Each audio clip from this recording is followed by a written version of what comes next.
बिस्मिल्लाहिर्रहमानिर्रहीम। अस्सलाम वालेकुम।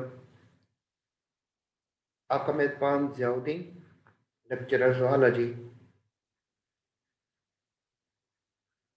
Today we start another chapter number 4, pollutants and their effect on the environment. Chapter का जो मेन टाइटल है वो पॉल्यूटेंट्स और उसके जो असरात होते हैं इन्वायरमेंट में वो क्या होते हैं। इसमें सबसे पहले जो हमारा जो टॉपिक है वो है हमारा topic the pollutants, their sources and harmful effects on the human organ system. Pollutants का कौन से हैं, उनके सोर्सेज क्या होते हैं और हार्मफुल इफेक्ट क्या होते हैं इंसान के ऑर्गन सिस्टम पे। इट मीन्स यानी कि हम पहले पॉल्यूटेंट्स के बारे में पढ़ेंगे, उसके सोर्सेज के बारे में पढ़ेंगे और उनके हार्मफुल इफेक्ट्स क्या होते हैं इंसान के बॉडी के ऑर्गन सिस्टम पे, तो उनके बारे में हम डिटेल में पढ़ेंगे। Today human being is facing one of the most horrible ecological crisis of his time, i.e. The pollution. आजकल इंसान सबसे जो इकोलॉजिकल और हेरिबल जो प्रॉब्लम क्राइसिस को फेस कर रहा है वो है पॉल्यूशन है। Pollution is defined as the undesirable change in the physical, chemical और the biological characteristics of air, land and water that harmfully affect human life and other organisms. Pollution को यूं डिफाइन किया जाता है, वो अनडिजायरेबल चेंज चाहे physically हो, chemically हो या बायोलॉजिकल हो, करैक्टरिस्टिक्स में हो जो एयर को, ज़मीन को, पानी को हार्मफुली कर रही हैं इंसान की ज़िंदगी के लिए और दूसरे जानदारों के लिए। Many substances can damage the environment by the making it dirty and unhealthy for the organisms living in the environment. The harmful substances which damage the environment are called the pollutant, and their important introduction into the environment causes the pollution.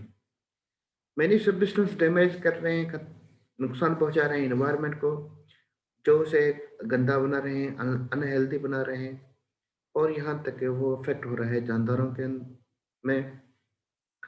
Harmful substances, वो harmful substances जो environment को damage करें तो उनको pollutants कहा जाता है और वही काज कराती हैं इन्वायरमेंट के अंदर पॉल्यूशन।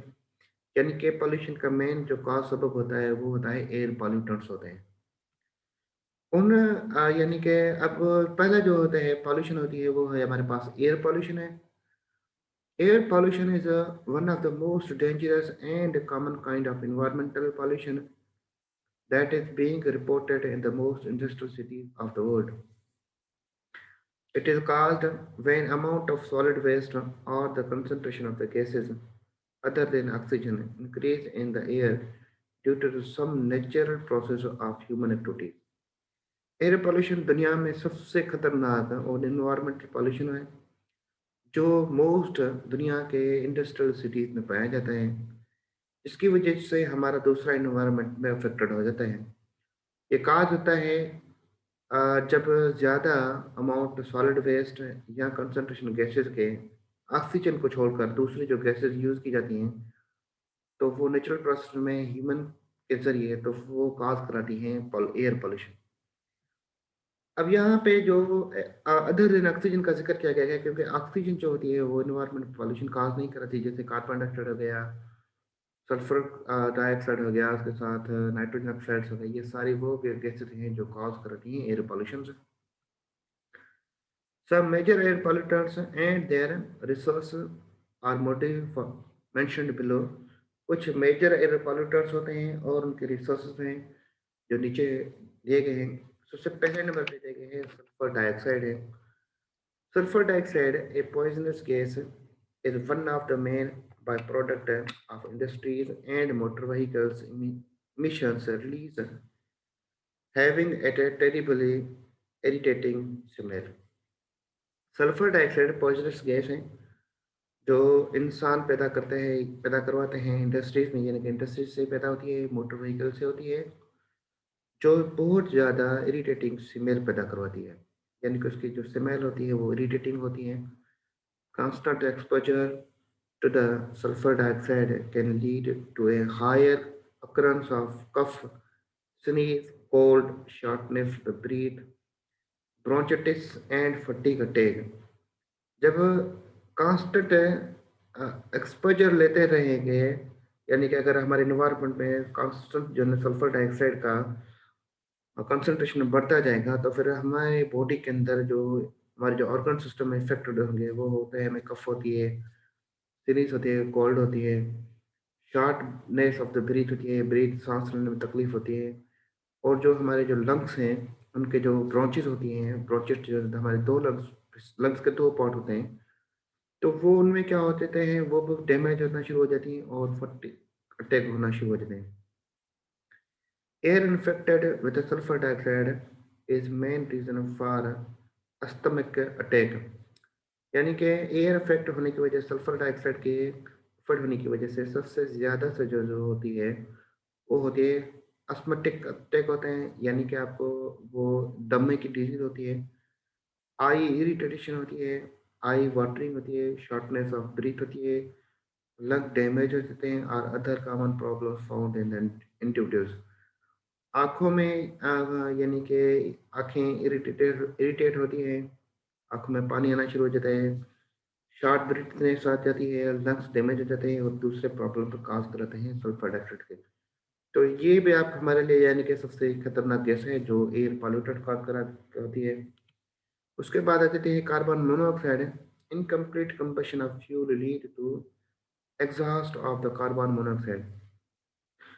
फ्यूल्स जब इनकम्प्लीट बर्न होते हैं तो फिर वो काज कराते हैं कार्बन मोनोऑक्साइड।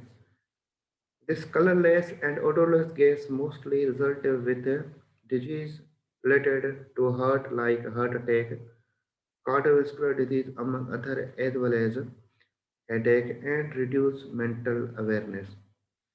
यानी कि कार्बन डाइऑक्साइड जो है वो कलरलेस होती है, ओडोरलेस होती है। इसका मतलब ये हो गया कि इसको ना ही कोई कलर होता है और ना ही कोई इसकी स्मेल होती है। इसके रिलीज होने की वजह से इन्वायरमेंट में के मिकदार बढ़ने की वजह से जो प्रॉब्लम होते हैं वो हार्ट अटैक होते हैं, कार्डियोवास्कुलर डिजीज काज कराती हैं और अदर यानी कि हेडेक होता है और मेंटल अवेयरनेस भी क्या होती है वो कम हो जाती है।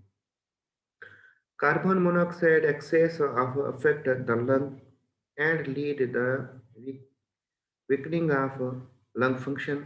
कार्बन मोनोऑक्साइड की वजह से सबसे सबसे ज़्यादा जो इफेक्ट होता है वो लंग्स पे होता है और लंग्स जो होते हैं वो वीक होना शुरू हो जाते हैं। It may have a drastic effect on the cardiovascular organ and could lead to fatigue and low productivity in a healthy individual।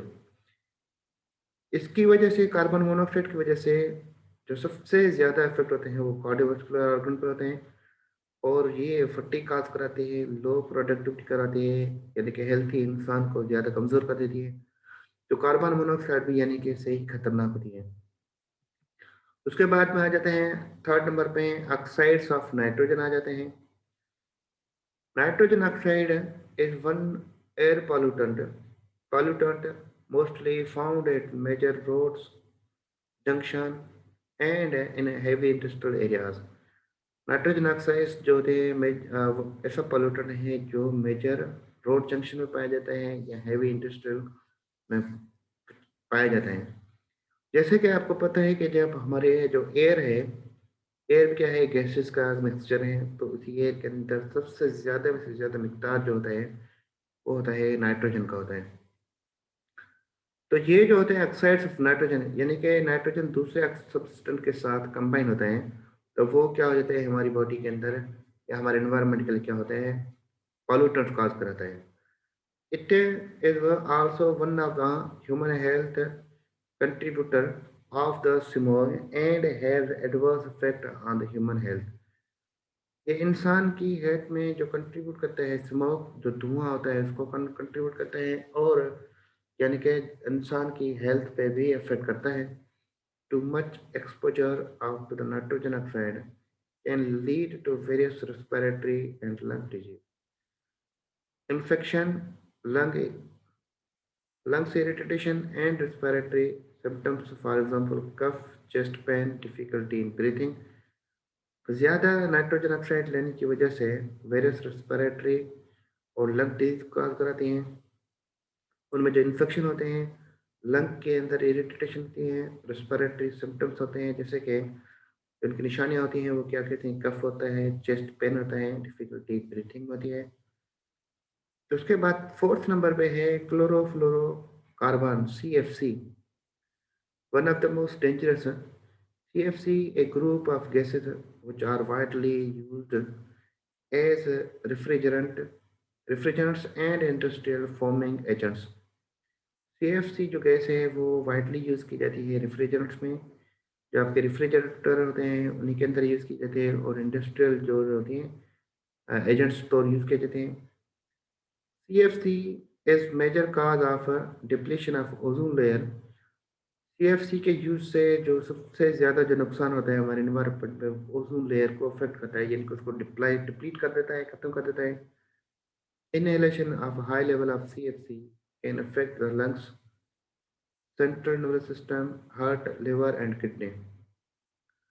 ज़्यादा CFC लेने की वजह से जो लंग्स अफेक्टेड होते हैं, सेंट्रल नर्वस सिस्टम आपका यानी कि वो अफेक्टेड होता है, हार्ट अफेक्ट होती है, लिवर अफेक्ट करता है और किडनीज उसकी अफेक्टेड होती हैं।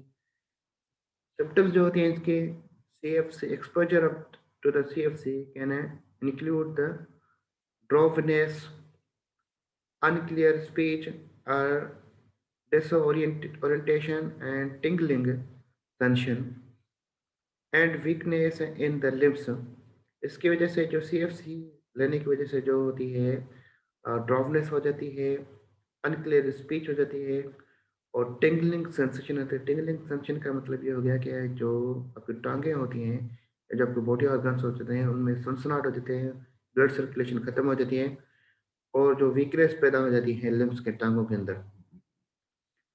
Exposure to the extremely high level of CFC can result in the death. ज़्यादा CFC लेने की वजह से भी क्या आ जाती है, डेथ काज हो जाती है। Injection of the CFC can also lead to the nausea, irritation of digestive tract and diarrhoea. CFC injection लेने की वजह से नासिया काज होती है, डाइजेस्टिव सिस्टम में जो होती है इरिटेशन होती है और डायरिया देते हैं। नासिया कहते हैं उल्टी का एहसास होना, यानी कि डाइजेस्टिव सिस्टम में भी इरिटेशन हो जाती है और डायरिया वगैरह वगैरह हो जाती है। ये सारे के सारे जो होते हैं वो हमारे यानी कि एयर पोल्यूटेंट है जिनकी वजह से ये काज होते हैं। होप सो आप लोगों को वीडियो समझ आई होगी, और जो क्वेश्चन हो वो लाइक कीजिएगा और कमेंट कीजिएगा। कमेंट पे जो जो क्वेश्चन हो आप पूछ सकते हैं। Thank you, have a nice day, अपना ख्याल रखिएगा।